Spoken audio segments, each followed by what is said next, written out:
Pemirsa, Kementerian Lingkungan Hidup RI menegaskan bahwa prioritas mutlak yang harus diselesaikan pertama kali adalah memadamkan titik api secara total. Apa saja strategi Kementerian Lingkungan Hidup atasi karhutla dan bagaimana Komando Polusi Asap Lintas Batas berjalan sejauh ini? Untuk membahasnya langsung sudah hadir di studio kami dengan Hikmahanto Juwana, Profesor Hikmahanto Juwana, Guru Besar Hukum Internasional UI. Selamat sore, Prof. Apa kabar Anda? Assalamualaikum. Selamat sore, Waalaikumsalam. Terima kasih sudah meluangkan waktu. Kita bertetangga di sini ternyata ya, rumahnya deket dari CNN Indonesia. Di belakang. Di belakang sini ya. Kita sapa juga Prof, bergabung dari luar studio dengan Dias Hendro Priyono, Wakil Menteri Lingkungan Hidup RI. Selamat sore, Assalamualaikum Mas Wamen, apa kabar? Waalaikumsalam, selamat sore, apa kabar? Baik, saya perlu tegaskan dulu kalau ke Prof nanti kita lebih tekankan bagaimana transboundary haze yang dilakukan antara negara ASEAN. Saya fokus ke penanganan karhutla dulu ke Pak Wamen. Bagaimana Mas setelah Anda ke lapangan, apa yang Anda lihat di lapangan untuk penanganan karhutla? Ya, terima kasih Mas Heranov atas waktunya, Pak Prof. Hikmahanto. Ini tadi malam sebenarnya kita baru ketemuan tuh, baru ngomong chit-chat juga. Bisa ketemu lagi di sini. Senang ketemu lagi Pak Rektor, karena biasanya ngeliatinnya di sosial medianya aja. Jogetnya keren. Jadi, Pak, tentunya kami merasa bersalah juga, kami merasa bersedih atas apa yang terjadi saat ini. Ini merupakan wake up call menurut saya bagi kita semua, bahwa memang ada kelemahan dari sisi kami. Tapi dengan demikian kita pun juga sudah mencoba dan akan mencoba terus sekuat tenaga untuk mencegah karhutla ini, meresponnya dengan sekuat tenaga dan untuk mencegah supaya tidak kembali lagi, karena ini memang terus-terusan ya. Jadi untuk menyalahkan kepada global warming dan El Nino, saya rasa saat ini tidak tepat, tapi bahwa memang harus diakui bahwa global warming dan El Nino ini bisa membuat karhutla ini lebih parah. Tetapi karhutla ini memang harus diakui bahwa ini human problem lah ya, ini karena ada pembukaan lahan dan kebakaran yang memang harus kita carikan solusi bersama. Jadi secara operasional tentunya sudah ada cloud seeding, OMC, lalu waterbombing juga saya rasa sudah dilakukan. Pak Presiden kemarin sudah turun dan ingin memberikan sumbangan sumur bor yang saya rasa juga sangat baik. Tetapi untuk karakteristik lahan gambut memang tidak cukup aja dengan OMC atau waterbombing, karena seperti tadi sudah dikatakan bahwasanya ini ada bara api yang di bawah yang tidak bisa masuk air dari atas, dan ini cenderung kalau ketinggian TMAT-nya atau tinggi muka tanahnya sudah di bawah 40 cm, ini cenderung jadi hydrophobic. Sehingga waktu saya berkunjung ke Kalimantan Barat kemarin, ke Kubu Raya, kami meminta perusahaan-perusahaan, kami mengundang ada 37 perusahaan waktu itu untuk datang dan bicara untuk meminta kontribusi mereka untuk membangun sekat kanal atau canal blocking ya. Jadi sekarang ini sudah ada sekitar 40-an ribu canal blocking pada tahun lalu, dan tahun ini mungkin jumlahnya sudah bertambah jadi 60.000. Dan kita waktu meeting kemarin dengan 37 perusahaan, kita sudah memetakan titik-titik di mana yang diperlukan canal blocking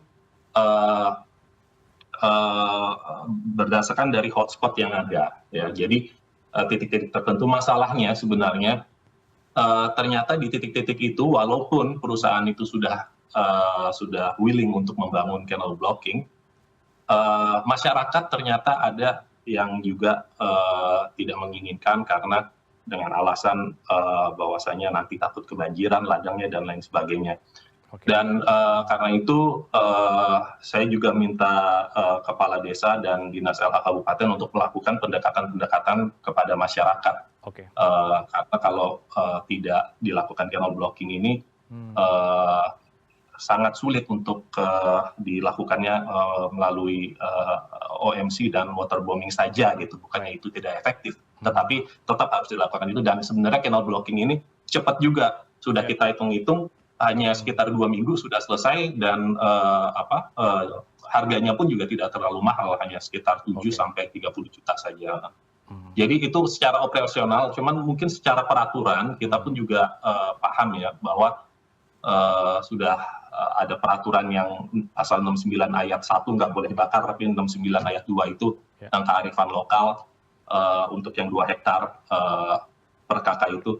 Dan perlu diketahui juga tanggal 10 Agustus yang lalu Menteri LH sudah mengeluarkan SE Men LH nomor 16 tahun 2026. Yang intinya menuliskan bahwa ini karena sekarang lagi ada kondisi darurat, maka Menteri LH meminta gubernur, bupati, wali kota yang punya perda untuk kearifan lokal membuka lahan dengan cara membakar di lahan di bawah 2 hektar, itu di moratorium dulu gitu. Itu agar di moratorium sehingga tidak boleh ada dulu. Nah, kebetulan juga kemarin itu baru benar-benar kemarin kita rapat di Setnek, kemungkinan akan ada impres yang menegaskan terkait pembatasan ini. Jadi kearifan lokal dengan membakar itu tidak akan berlaku di lahan gambut, kurang lebih begitulah. Jadi dari sisi operasionalnya begitu, dan dari sisi peraturannya itu kurang lebih yang telah kita lakukan. Segala daya upaya dilakukan oleh sejumlah kementerian terkait, koordinasi lintas kementerian dilakukan begitu ya Mas Wamen. Ini yang juga kita menjadi sorotan. Indonesia kini kan menjadi tuan rumah ya Sekretariat ACC THPC. Apa perubahan konkret yang Anda lihat, yang dirasakan masyarakat ketika terjadi karhutla yang berpotensi menimbulkan asap lintas batas, Mas Wamen? Jadi kalau ACC ini kita baru ada ministerial meeting kalau nggak salah bulan Juni atau bulan kemarin itu di Bali. Itu secara operasional sebenarnya Indonesia sudah ditunjuk menjadi host, tapi belum operasional karena butuh ratifikasi dari paling nggak 6 dari 11 negara yang ada di ASEAN. Setahu saya saat ini baru Vietnam saja yang sudah meratifikasi, sehingga kita masih menunggu terkait ratifikasi dari negara lain. Tapi intinya kami sudah siap, kantor untuk coordinating center-nya sudah disiapkan di Kebonanas dan sudah diresmikan juga 3 bulan yang lalu.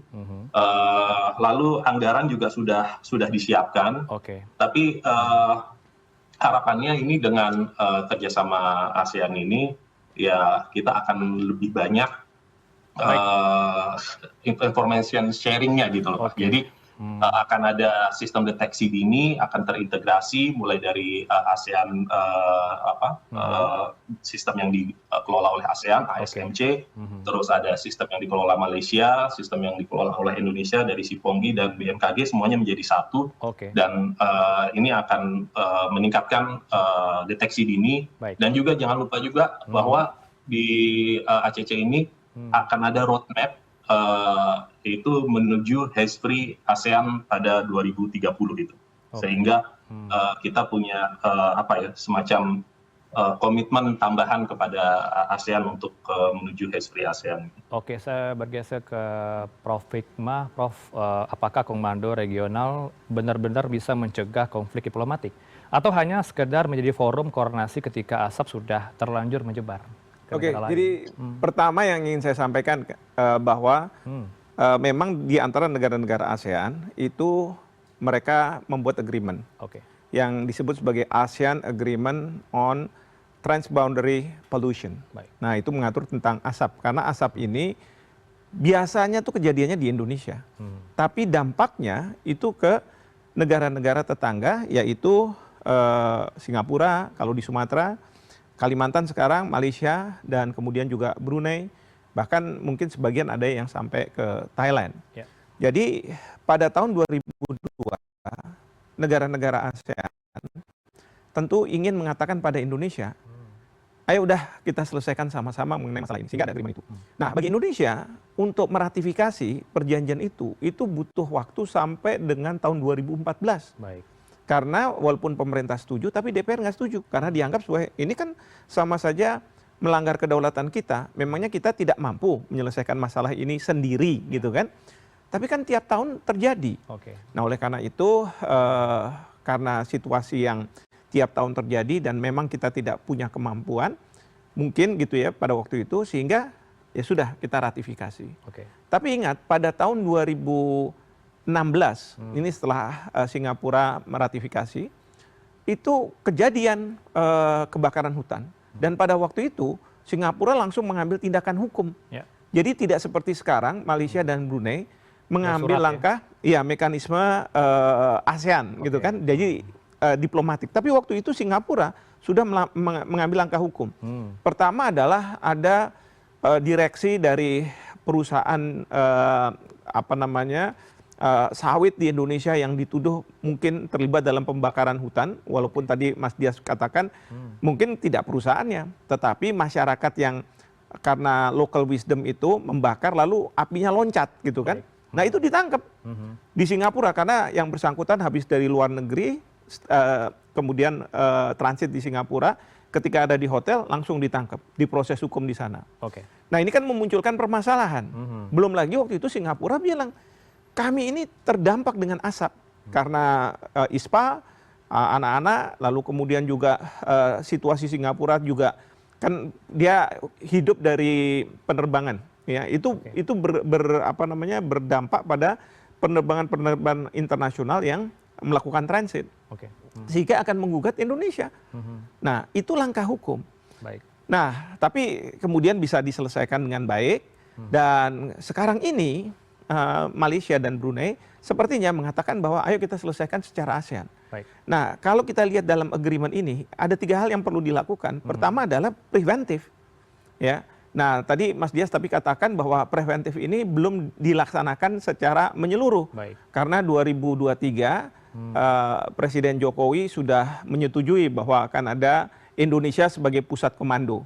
Nah, tapi kan baru kemudian bulan April kemarin semacam diresmikan bahwa pusat komando itu ada di gedung tertentu gitu ya.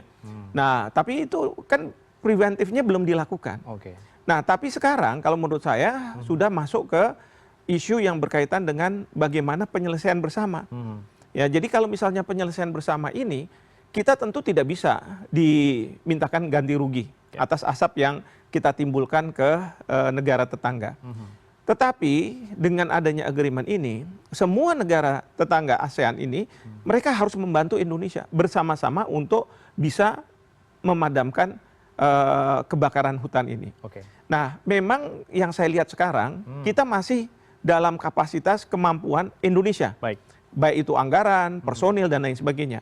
Tapi kalau sampai situasinya ini memburuk, sampai kemudian membesar, ya mau tidak mau, kalau misalnya ada bantuan dari pihak Malaysia, Brunei, bahkan juga Singapura untuk memadamkan, ya kita harus terima karena kita terikat dengan perjanjian ASEAN ini, Transboundary Haze Pollution ini. Prof. Hikmah, apakah negara tetangga ini berhak marah, protes ketika ada klaim dari DPR, teman-teman di DPR mengatakan bahwa Malaysia juga punya perkebunan yang berada di Indonesia, yang diduga juga menyebabkan asap karhutlah. Jadi bagaimana melihat pandangan DPR seperti ini? Kalau misalnya saya lihat, DPR memang ingin mengatakan bahwa tidak seharusnya lah Malaysia marah dengan kita karena mereka punya perusahaan. Tapi harus dibedakan antara negara dengan perusahaan Malaysia yang menanamkan modalnya di Indonesia dalam hal sawit. Karena bagi Malaysia, apakah itu Malaysia punya atau punyanya